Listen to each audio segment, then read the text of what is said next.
Oh. Well, I couldn't see anything. So, hello, and welcome to Dino. So my name is Eldin, and today we're going to have a dynamite time. I stole that from ChatGPT. Please don't tell them that.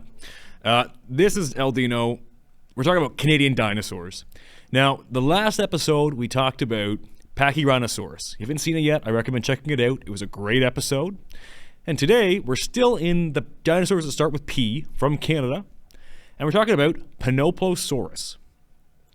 So get ready to dig in to the history, size, and the discoveries of this dinosaur. So to start off, Panoplosaurus, its name means fully armored lizard. It's a beautiful dinosaur in my opinion. Its full name is Panoplosaurus mirus, which can mean wonderful or remarkable. And this is due to two factors. A, when Lawrence Lamb first discovered it, he was taken aback by how beautiful it was. And he said, you know what, this thing needs to be known. And it's also because it's remarkable how much of the body was covered in armored plates. Now, it's from the family Notosaurid in the Sur family, and Ankylosaurid. So it's related to Ankylosaur, which we talked about almost the first episode, actually, of Eldino on YouTube, was about Ankylosaurus. So it's in the Ankylosaurus family. The family includes Edmontonia, Sauropelta, and the dinosaur the whole family is named after, Notosaurus. The wider family also includes Ankylosaurus and its relatives. Now, with me mentioning Edmontonia, it's funny because at a time when Panoplosaurus was first discovered, Edmontonia and Panoplosaurus was synonymous with each other, meaning people thought they were the same dinosaur.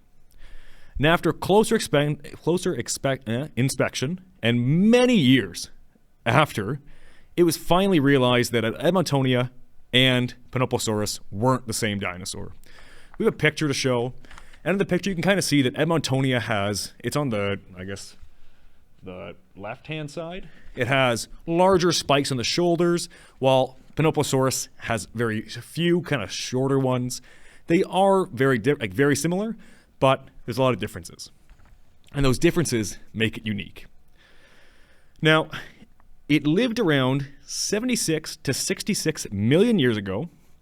Now, the reason why there's such a large timeline is because out of all the websites I went to, one website said 66 million years ago, one website said 75 to 72, another one said 76. The idea of paleontology and kind of figuring out times can be a little, unfortunately, off the marker. So we're going to say 76 to 66 million years ago. It's a wide range, but again, the conflicting timelines, I'm just going to say that and hope for the best. So the approximate size of Panoplosaurus is about 16 to 23 feet, or in, meters, 5 to 7 meters. Now, the weird thing is, too, usually with animals, you can kind of measure them at the shoulder. The issue with Panoplosaurus is it had such large plates on its back, and its back kind of arched. So at the shoulder, it was probably about a meter tall, but overall, it was about 2 meters tall, just short of 2 meters with the back plates, and it could weigh up to 2 to 3 tons, which is a big animal. It's not a huge dinosaur by any means, but it's also not a small one. Again, dinosaurs were such monumental creatures that this thing is about the same size as a rhino, weighs about the same, but again, very unique. So as you look at Panoplosaurus, you can kind of see why it's in the Ankylosaurus family. In some ways, being covered in plates of armor and having the same kind of stance, you really see it. They're both kind of stocky. Their front limbs are shorter than their back limbs, so they kind of almost like a lowrider with the back hydraulics in the back. That's the kind of family trait. Armor, being stocky, and having a big head. That's pretty much it. But looking at Panoplosaurus, you see that it didn't have a tail club. Ankylosauruses, for the most part, had a tail club or some sort of thing at the end of the tail, and for this, it didn't have one. All it had was a tapered point. So that there was a tail, but it came to an end. And that end wasn't really for defense. You might have been able to swing it around, possibly, but not to the effect the tail club had. Now, these armored plates, or scoots, or osteoderms, there's 3 names. Scoots, it's just kind of fun to say, scoot. Osteoderms is kind of the main name. Osteoderms, I talked about that in one of the first episodes. They're like a conglomeration of like hardened bone, almost, that can form by bony plates. Now, these osteoderms covered Panoplosaurus from the top of its skull, and on some spots on the cheeks, all the way down to the end of its tail. So a very big armored dinosaur. Really incredible to think about that too. Now, the pattern and the size of these plates really changed depending on where they were on the layout of this dinosaur. So, I'm going to use Lancaster here. On the head, which is, don't mind the frill, on the head, it would have been kind of a horizontal row that ran down the back. Right? Horizontal? No, horizontal's this way. Horizontal. On the back, it'd be vertical. So it'd be lines of vertical plates.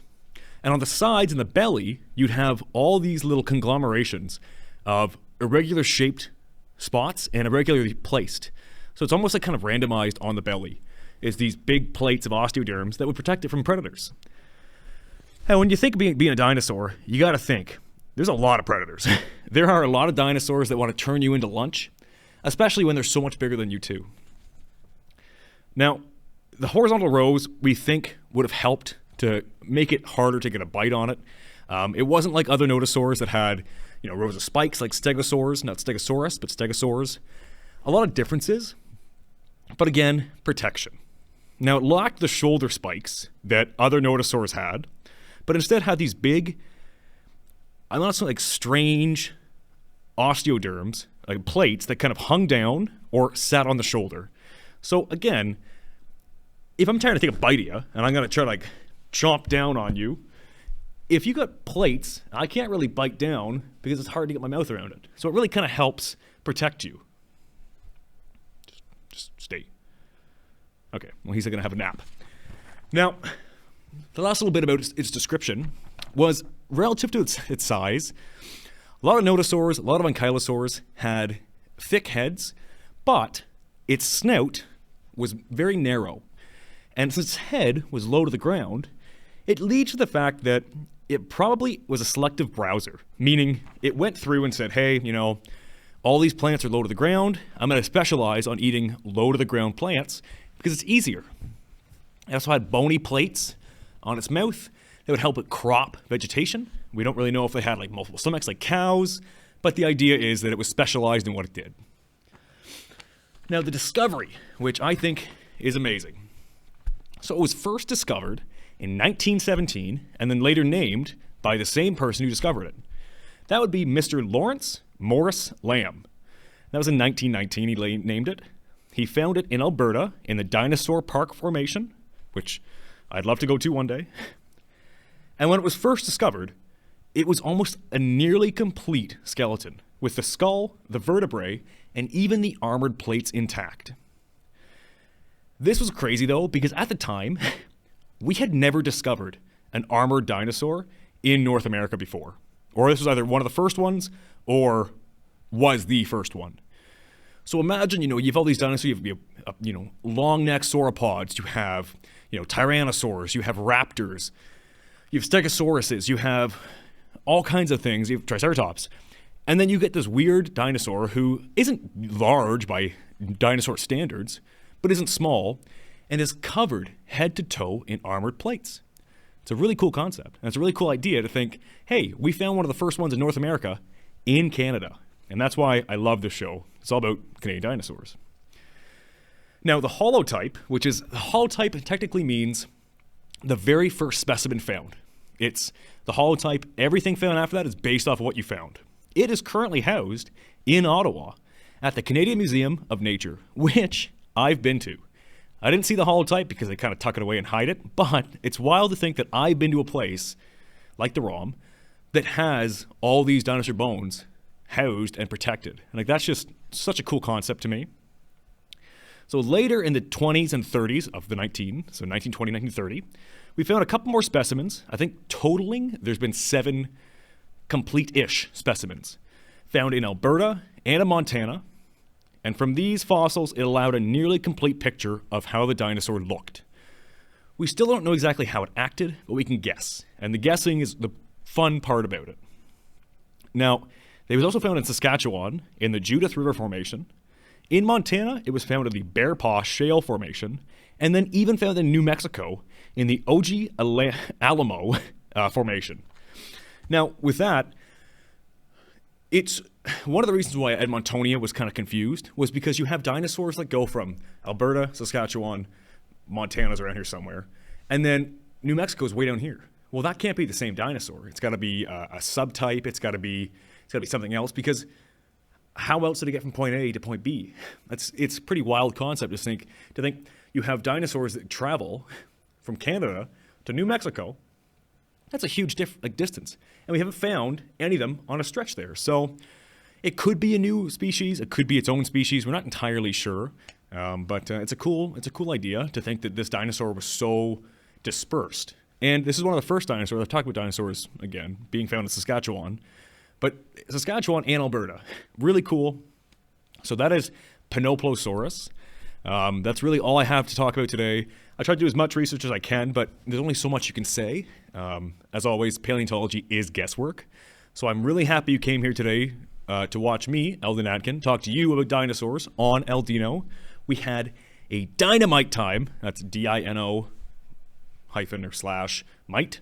And that's the show. I hope you enjoyed. You've been watching Dino live from the Media Hub on riotradio.ca.